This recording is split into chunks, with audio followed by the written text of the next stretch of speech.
commercial ship operated by South Korea suffered an explosion and fire in the Strait of Hormuz this past Monday.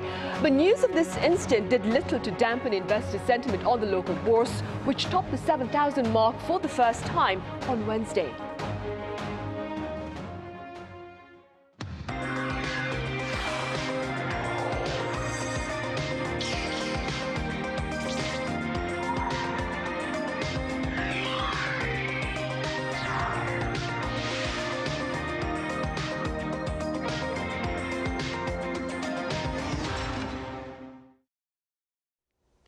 Hello and welcome to Press Perspective for this Thursday, May 7th here in Seoul. I'm Min Sun-hee. Earlier this week, news of an explosion and a fire on a cargo carrier operated by South Korea in the Strait of Hormuz made headlines here and elsewhere, but investors on the local bourse and exporters here in the country appeared unfazed. For more on this, I have Celio Fioretti with French daily Croix here in the studio. Celio, welcome back. Glad to be here. I also have Lee Ji-hoon with global news agency Reuters in the studio with us. Ji-hoon, it's great to have you back. Good evening. Thank you for having me. Right, Celio, we shall start with you. Let's begin with details about the explosion and the fire this past Monday on a ship operated by South Korea in the Strait of Hormuz. So what we know so far about this incident, and it's still a developing story and somewhat ambiguous one. On Monday evening Korea time, an explosion followed by a fire broke out on a cargo ship, the HMM Namu, while it was anchored in the Strait of Hormuz near the United Emirates waters. And the ship was carrying 24 crew members, including 6 South Korean. And importantly in that story, no casualties were reported. In terms of what actually happened that day, the initial reports point to an incident in or near the engine room. Crew members heard an explosion and saw later a splash of water along the side of the vessel. The fire was later brought under control, and the ship is now being was towed to Dubai for an inspection, and an investigation is going on that is led by the Korean government. So now on the cause, this is where things get more complicated.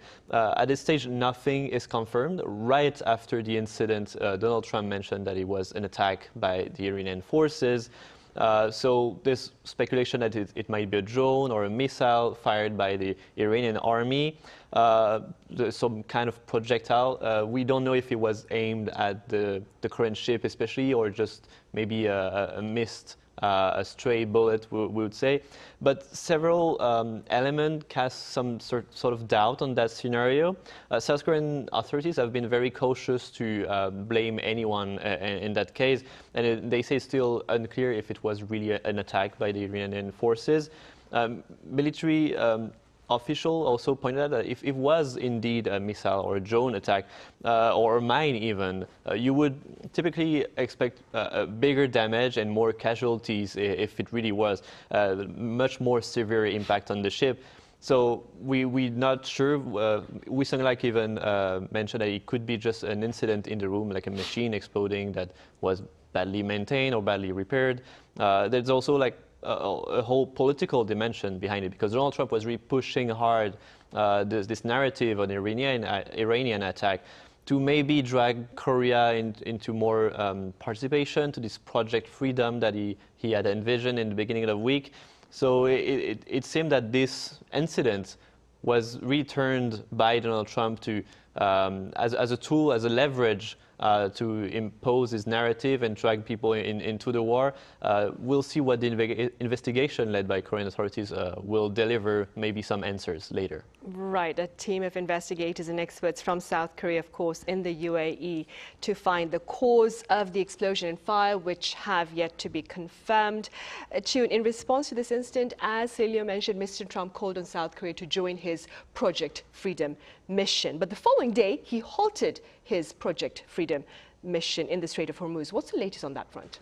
Yeah, it was yesterday Korea time or Tuesday Washington time. President Trump said his so-called Project Freedom to escort ships through the Strait of Hormuz would be paused. He said there was great progress in negotiations with Iran to end the war, and Project Freedom will be paused for what he said a short period of time to see if there will be an agreement. Still, it was uncertain what kind of progress was made between Iran and the United States and how long, for how long the project would be paused. After face-to-face negotiations between Iran and the United States, Iran said that it was reviewing a proposal from the United States for peace talks, though it was unclear what kind of agreement there would be. When it comes to South Korea, especially after the fire on the ship, it said it was reviewing if it should join the project led by Trump. But after Trump paused the project yesterday, South Korea said it was no longer necessary to consider participating in the project. South Korea, since the war broke out, it has always been cautious about being directly involved in the Middle East conflict. Its stance has been that the freedom of navigation through the Strait of Hormuz should be protected under international law because its oil supplies have been disrupted by the Middle East conflict. And even more, presidential officials said, as Celio mentioned, it was unclear what the cause of the incident was. So that is another case showing that South Korea is very cautious about being involved in this conflict and Trump's project of freedom. Right, so we've touched upon South Korea's stance with regard to Project Freedom. Celio, what has been the response from Europe, I wonder, to Project Freedom? Europe's reaction to Project Freedom has been, above all, cautious, skeptical, and somewhat uneasy, largely because the initiative, ambiguity and volatility surrounding Donald Trump's broader strategy in the Middle East. First, there's a clear sense in Europe that this is more of a political rebranding more than like a substantive political shift in this strategy. The plan essentially repackage an existing maritime operation in the Strait of Hormuz without offering the kind of a robust military protection like a naval escort that would really materially change the security situation in the Strait. From a European perspective, this raised doubt of its operational effectiveness. It looks like this Project Freedom has been like kind of improvised over the weekend to come up with something new, and seeing how it got scrapped in just one day showed that there was really nothing behind it. And second, and more importantly, there's concern about the risk of escalation. By elevating the initiative to a presidential flagship policy, Trump has effectively increased the stakes, and European analysts worry that it would, this framing, having like such a personal stance on the matter, could provoke strong reaction from Iran and turn the fragile status quo and discussion ongoing into more confrontation. In other words, if it's presented as a humanitarian or stabilizing move, could actually become a trigger for further destabilization of the region. And there's also a broader issue of strategic inconsistency. Trump rapid shift from aggressive rhetoric to more dialogue to all those kind of smaller scale operation really blurred all the lines for the allies, and they don't really know what the U.S. real intention are for the Middle East. At first, the war was supposed to last only a week or two, then a few weeks, and now it's been dragging on for more than 2 months. So Europeans lack confidence in long-term planning from Washington. And finally, Europe still is holding on a diplomatic resolution to the conflict. Dialogue is most important for Europe, and they want to find a more pacifist way to end the conflict, and that's not really working well with the U.S. The discussions are also a bit opaque. We don't really know what's going on with that deal that always Trump is talking about. So for now, Europe wants to distance itself from the conflict, maybe try to interact directly with Iran to find a solution with other partners in the region to find a situation that would make a good compromise and maybe move forward with a solution to propose to the US. Right. In the meantime, Ji-hoon, let's move now on to the economic ripple effects of the unrest in the Middle East. Investors on the local bourse, as I mentioned earlier, as well as, of course, exporters here in South Korea, they appear to be little affected by the tensions in the Middle East. Could you tell us a bit more about this? Yeah, despite this Middle East noises, South Korea's benchmark Kospi index yesterday rose above 7,000 points for the first time in history, thanks to a rally in chipmaker stocks led by AI optimism. Kospi rose more than 6% to close above 7,300. I believe it was around above 7,400 today. Thanks to strong foreign buying of chipmaker stocks, which was the biggest daily purchase on record. Yesterday, both chipmakers Samsung Electronics and SK Hynix rose more than 10%, which brought Samsung Electronics market capitalization to above $1 trillion for the first time ever. That made Samsung Electronics become the second Asian company to join the $1 trillion club after Taiwan's TSMC. And there are now only 4 companies in Asia that are valued more than $500 billion, which are TSMC, Samsung, SK Hynix, and Tencent. Last month, Samsung announced that its quarterly profit for the first quarter was higher than its entire profit for last year, and SK Hynix also said its profit for the first quarter was posted a 5-fold jump from a year earlier. And according to monthly trade data that came out last week, it seems the trend is continuing in the second quarter as well. In April, South Korea's exports rose 48%, which was higher than market expectation for 45%. And that was thanks to a more than 170% jump in semiconductor exports. And amid this chip boom, the Kospi has been the world's best performer last year and this year. It has already risen more than 75% so far this year, after rising 76% last year, which was the biggest since 1999. And Samsung and SK Hynix now account for 44% of the Kospi's market value, and, which is above 6,000 trillion won as of yesterday. And one analyst said if this AI trend continues, the Kospi could rise above 10,000 points by the end of this year,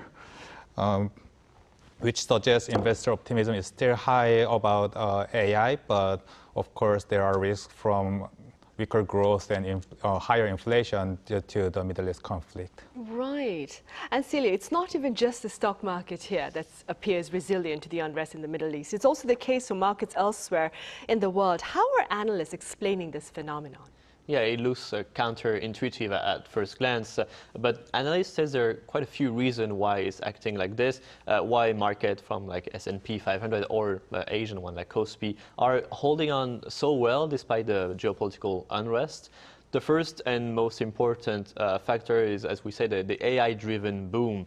Equity indices today are heavily concentrated into some specific firms, and most importantly, semiconductors and AI high technology company.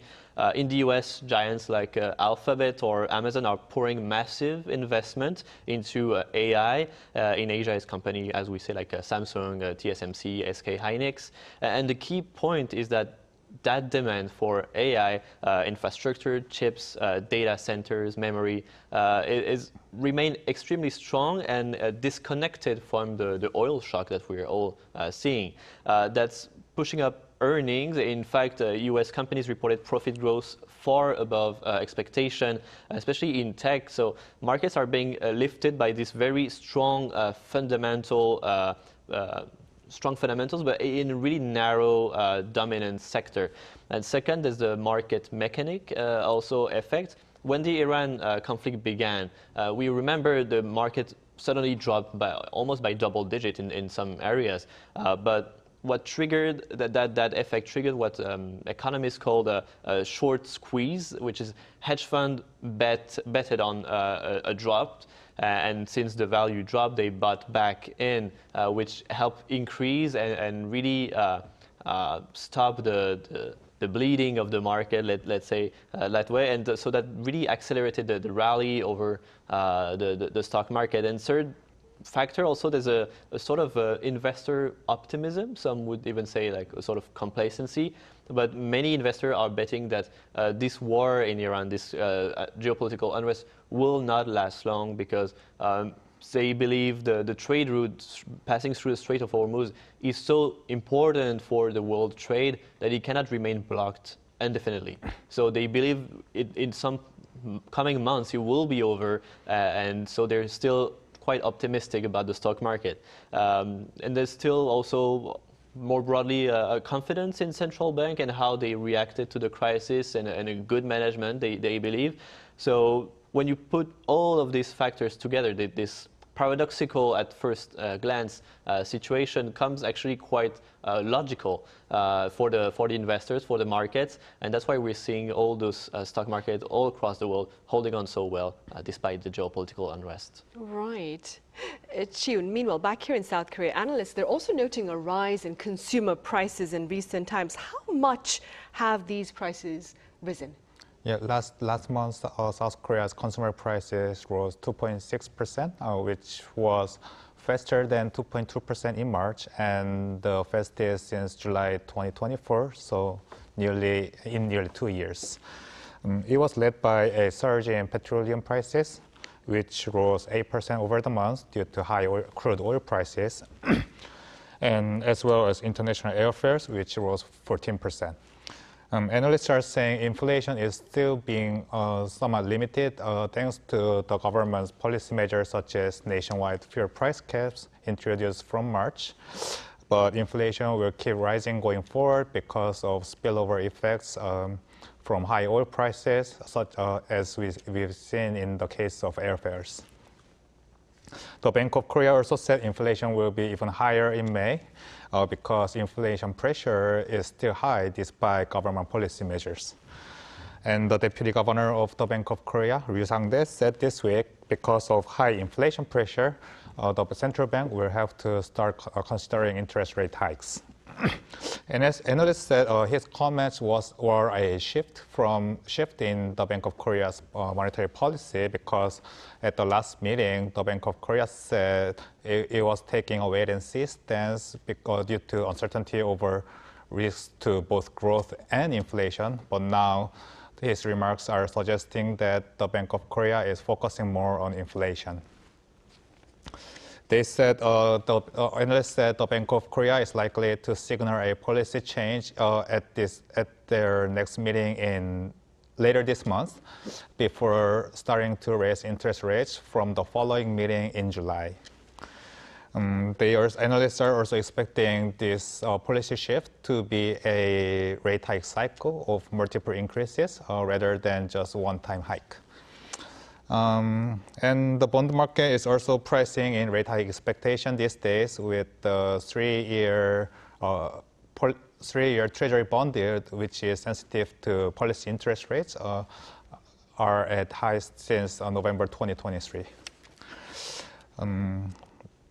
The Bank of Korea has been holding its policy interest rate for about a year, since May 2025. So if it delivers interest rate increases from July, there will be the first hike since early 2023 when the central bank raised interest rates from 0.5 to 3.5 in 1.5 years due to the Ukraine war. Right, and that being the situation, of course, here in South Korea. With regard to the broader global economy, Celio, Bloomberg, and I quote, says economic cross-currents are mounting as energy shock meets AI wave. Could you tell us a bit about this coverage? I think what Bloomberg is getting at with that phrase, economic cross-current, is that the global economy is currently being pulled in two opposite directions at the same time. And that tension is becoming a feature of the outlook for the future. On one side, you have what we call the AI-driven boom, so demand for artificial intelligence, infrastructure, semiconductors, data centers, and that's lifting export industrial output and investment in countries deeply plugged into this supply chain, so countries like South Korea or Taiwan. And in some cases, growth is really spectacular, as we're seeing here. Exports are jumping, chip shipments are also soaring, and this is feeding into the broader GDP of these countries. And it's a very classic positive shock for supply and demand shock for these countries. But at the same time, you have this energy shock, energy oil crisis linked to the Iran war, which is pushing oil prices higher and acting as a drag on growth. It is particularly painful for countries, again, like South Korea or Taiwan or even India, which are deeply dependent on energy imports. And this inflation of the prices, it's putting a lot of weight on consumer prices, on companies, on purchasing power overall in the economy. So that really squeezes that purchasing power and raises production costs also. For some companies, they're not winning. And that cross-current idea is really that a sort of split reality in the economy. First, you're seeing growing divergence between winners and losers. Commodity exporters, countries that export, that sells energy to others, they're benefiting from this oil shock, while importers are under strain. And the same split applies to financial market also and currencies. And second, it's making life also more difficult for central bank, as we mentioned. They're stuck between weaker growth and higher inflation. And that's why many are posing or even reconsidering rates hike rather than easing them. And finally, it creates more of a fragile outlook. Even though the AI boom is enough to support growth, it becomes this, what we call here sometimes the K-shaped growth, which is some are winning in some very specific sectors, but the rest is struggling more. And so for now, it's okay because the AI boom is still going strong and help to relieve a bit of the economy. But in the future, the bottom line is that we don't know how long it's going to hold up to this. And so with this very strongly divided economic reality, experts are being worried that in the coming months, if the oil shock starts to continue for too long, maybe it will outpace the AI boom. Current government or just the overall general government, especially in Asia, need to think of a strategy for long term in case those shocks, this oil shock especially, is going and will be lasting long. Right. Against that backdrop, Ji-hoon, I'd like to quickly touch upon talks between Industry Minister Kim Jong-kwan and U.S. Commerce Secretary Howard Lutnick. What's been disclosed about their discussions on investment? Yep. Industry Minister Kim Jong-kwan is traveling to the United States this week to meet his counterpart, Commerce Secretary Howard Lutnick, to discuss U.S. investment plans.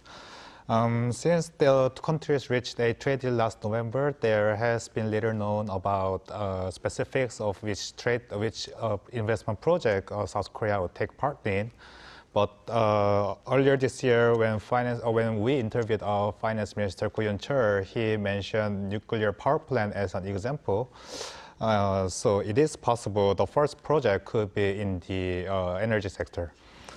And on context, South Korea has been speeding up its implementation of the trade deal since early January when President Trump threatened to raise tariffs against South Korea.